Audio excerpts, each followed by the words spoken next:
Hello? Para sa... Para sa babaeng matagal ko nang hindi nakakasama tulad ng dati. Okay, noon, akala ko parang OA lang siya mag-alala. Ano pa? Naku. Ingat naman minsan, oh! Anak, andito na ako. May ka na. 5, 6. Yeah. 6 plus 8. Brown out. Naku. Hindi pa ba nasusolusyonan yan? Ma, nasan ka na? Dahil basta kasama ko si Mami, pakiramdam ko, protektado ako.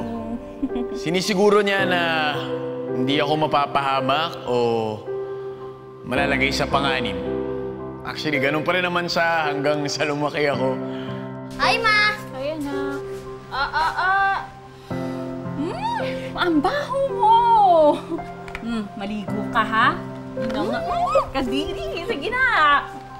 Pero ngayon na magulang na rin ako, nakita ko na kung bakit siya naging ganon. Ano to? Para sa anak ko, promise, hindi ka mapapahamak hanggat nandito ako at kasama mo ako.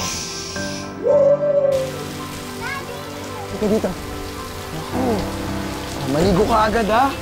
Baka mapulmon ka eh.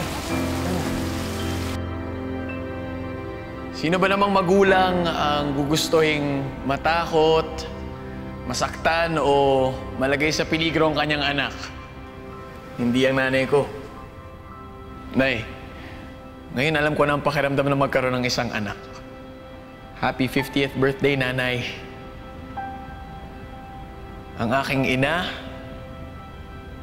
ang aking kaibigan, at ang aking proteksyon.